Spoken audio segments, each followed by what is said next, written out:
Gracias por el cambio, continúa y agradecido porque ya tenemos mucha gente ahí con nosotros esperando. Por ejemplo, Félix de los Santos, que está en España, el licenciado Crimo Santiler, es un habitual seguidor de Voz para el Cambio, está allí en el este, en Higüey. Aristóteles Poncerrate hace una reflexión sobre los parqueos y la ciudad colonial. Yo fui por compromiso, Aristóteles, a la puesta en circulación de su libro, pero a mí no me gusta ir a esa zona porque eso lo han diseñado como para que la gente no vaya. Y yo donde no me quieren no me gusta ir. Pero por el compromiso con usted y la cultura fui ese día, pero esa es una zona que se ha puesto complicada. Y Alfonso me dice que tuvo un evento con un motorista en la forma en que nosotros estamos diciendo. Mi amigo Duamer Hernández tuvo también una situación con un motorista y tiene una demanda civil por eso. Tiene una demanda y él me dice que él estaba parado cuando el motorista, que era un delivery, se estrelló con él. Es decir, que la situación de la República Dominicana es cada día más difícil. No vemos una solución al problema del tránsito.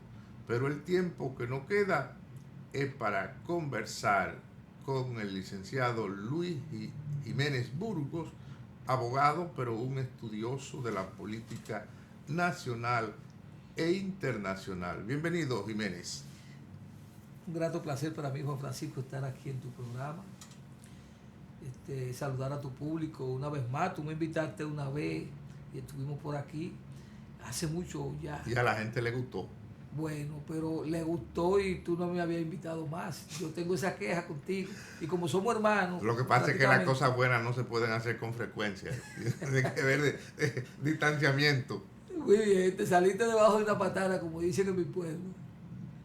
Cuéntame, Juan Francisco. Sería bueno que tú nos analices la situación del mundo en este momento, el problema de Medio Oriente, el ataque reciente de los Estados Unidos a Irán.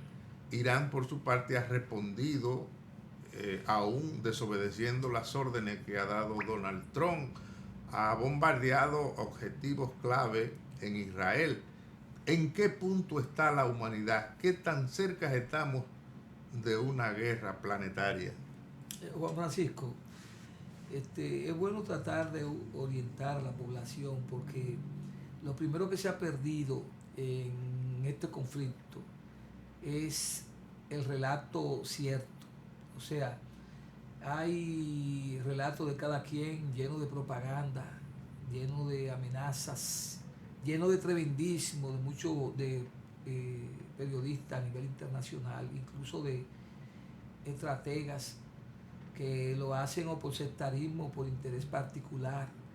Y a eso se le añade ahora con la época de la información cibernética y las redes sociales a nivel planetario, la colocación de fake news, que son mensajes distorsionados y falsos, con el interés de hacer propaganda hecho por hackers, pero además también hecho por empresas multinacionales de uno de otro lado que sirven a intereses políticos y lo colocan como con algoritmos para que viajen a nivel planetario por las redes y combatan, ocupen o traten de distorsionar los análisis y los mensajes que hacen los expertos en la comunidad internacional por la vía televisiva, por las redes, por los canales de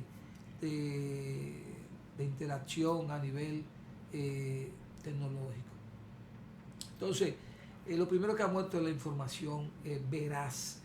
¿Están mintiendo de un lado o de los dos lados? Hay muchas mentiras que a veces tú no sabes la fuente exacta de dónde llegan. Ahora bien, uno sí puede, y lo hace con cuidado, hurgar todas las fuentes, entonces atar cabo y aproximarse a lo cierto. Los sucesos son sucesos y por más que tú intentes falsearlo, están ahí. Ahora, el análisis de esos sucesos está preñado de mucha desinformación, ¿entiendes? Actualmente, están preñados de mucha desinformación. Entonces, uno tiene que decirle a la población que nos ve que está desinformada no porque toda sea ignorante sobre los temas internacionales que no son el día a día de las personas. La gente se levanta, trabaja y trata de informarse de las noticias que le atañen personalmente o que le quedan cerca.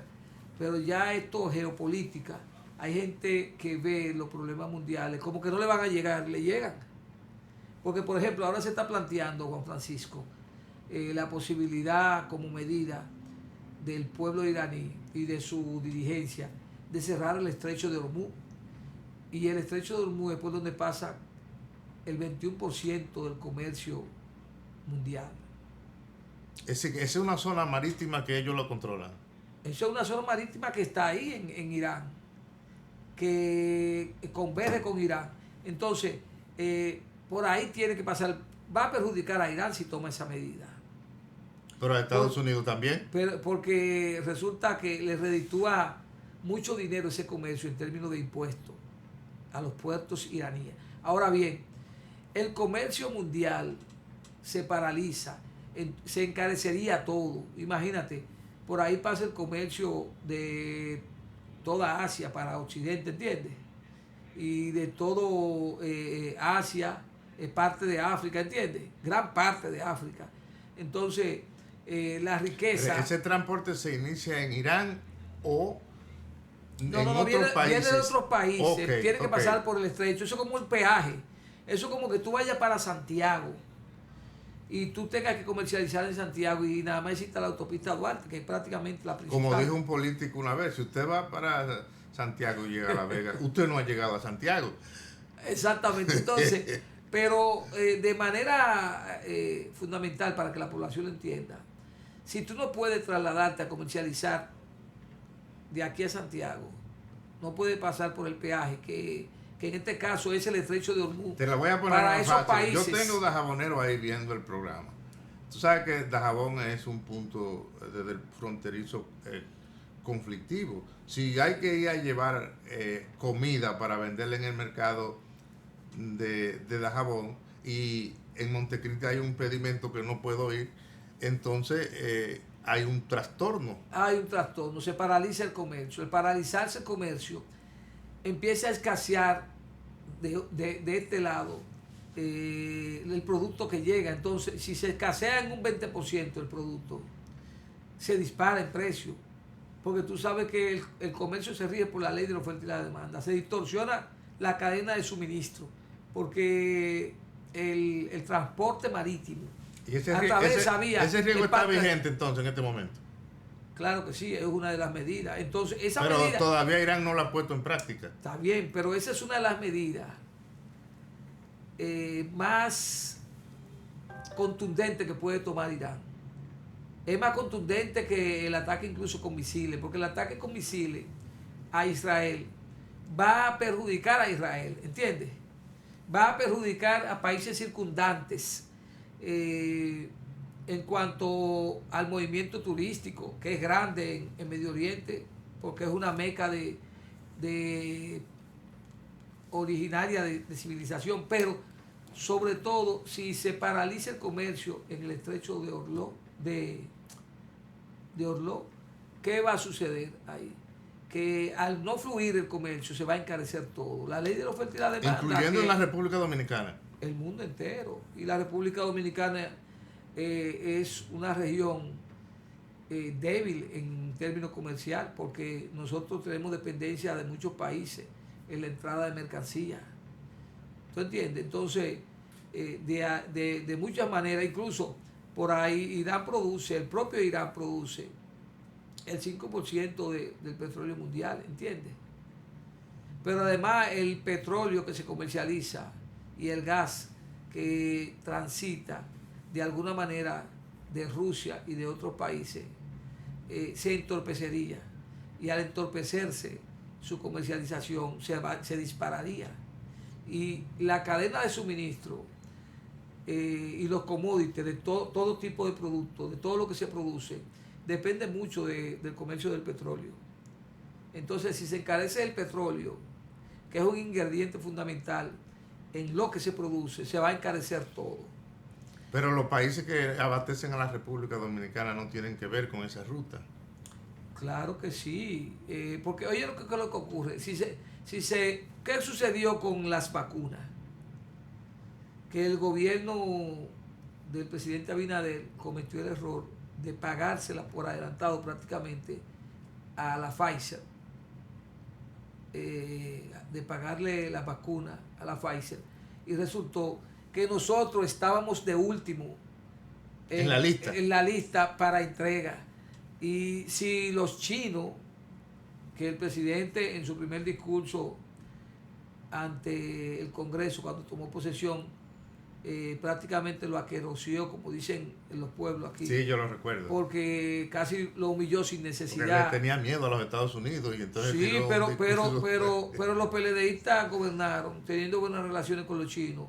Y eso no implica, porque el Estados Unidos tiene relaciones con los chinos. Claro. Y la ha tenido siempre. Entonces hay que dejarse de ese entreguismo. Si yo trabajo incondicionalmente para ti, no interesa lo que yo haga para ti.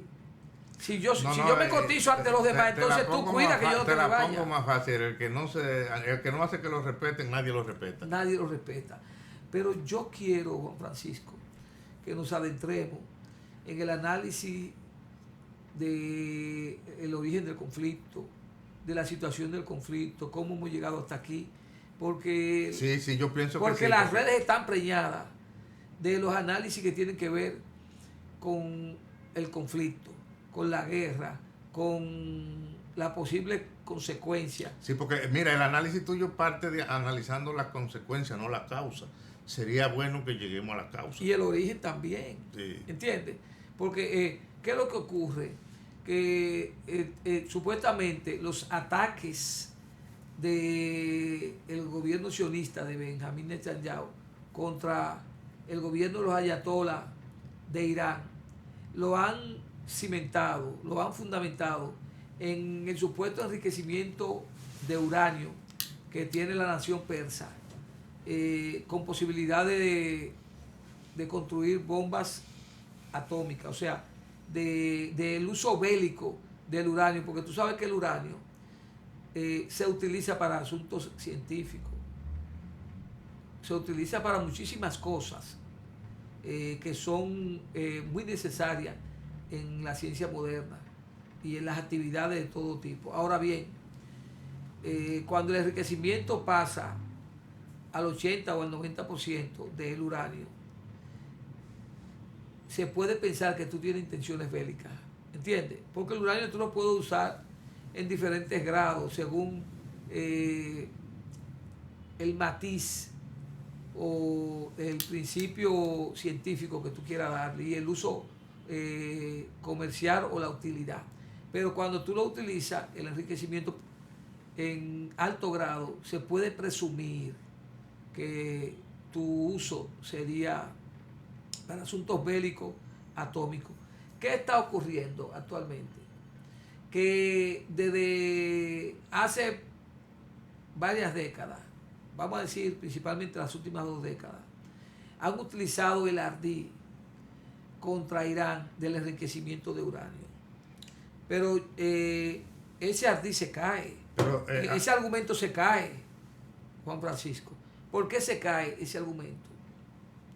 Porque, por ejemplo, en el caso que ha generado este último conflicto, este último enfrentamiento, los iraníes estaban reunidos en unas negociaciones de paz que tenían como interlocutor válido a los Estados Unidos, o sea, tenían el beneplácito de los Estados Unidos y tenía la participación de las Naciones Unidas, de la Comisión para Asuntos Atómicos, ¿entiendes? Y nucleares de científicos de las Naciones Unidas.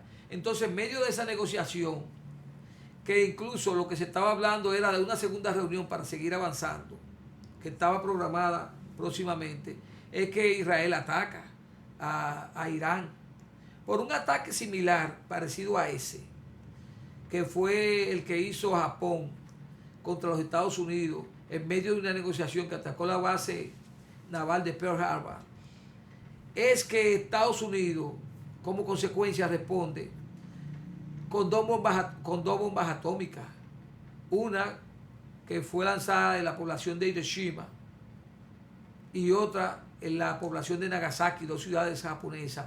Y el exterminio que hubo ahí, masivo, óyeme, que ha sido uno de los actos de genocidio más atroz que ha vivido la humanidad, independientemente de que podamos hacer análisis de las consecuencias y la utilidad que para Estados Unidos pudo haber tenido eso.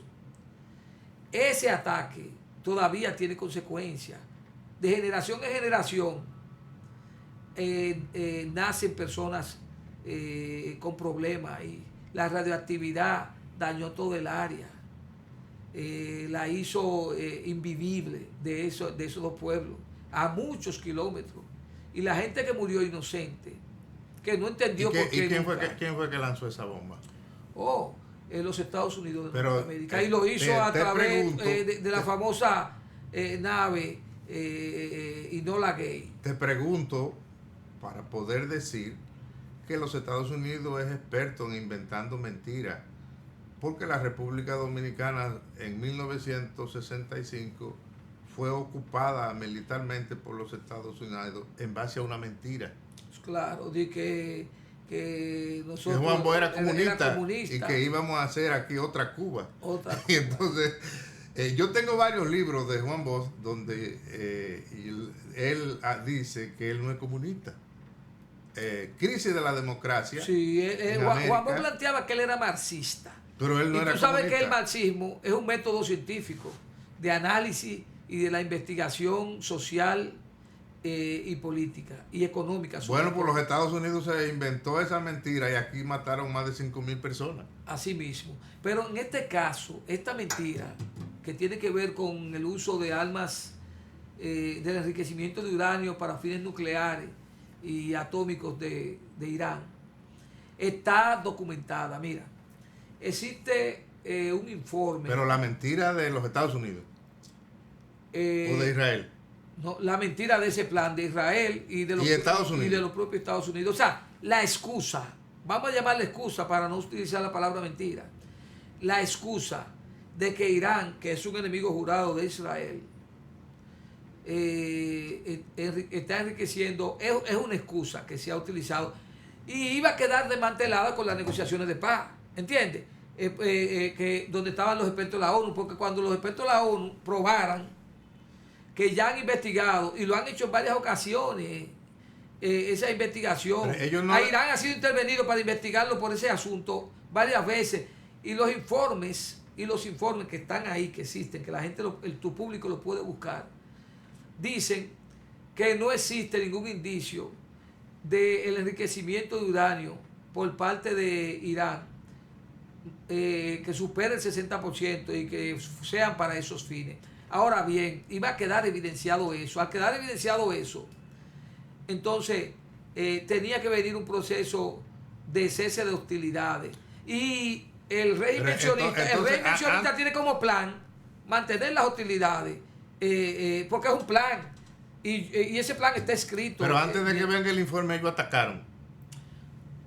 Porque quieren romper las negociaciones de paz, y no es la primera vez que quieren romper las negociaciones de paz. El rey mencionista es experto en eso. El rey mencionista llegó a negociaciones de paz a través de los acuerdos de Oslo con la Autoridad Nacional Palestina, que buscaba, que tenían un proceso de hostilidades del 64 hasta los años 80, ¿entienden? En ese periodo llegaron a un proceso. Después de todas las hostilidades vinieron los acuerdos de Oslo, y esos acuerdos de Oslo fueron violados por el rey mencionista porque no le interesaba un proceso de paz. Pero en este caso, que yo quiero adentrarme, mi gran amigo Juan Francisco. Pero si tú quieres, vamos a pedir una pausa para que entonces tú puedas entrar sin pararte a analizar ese punto tan importante que tú estás anunciando. Muy bien. Christopher, nos vamos a la pausa. Gracias.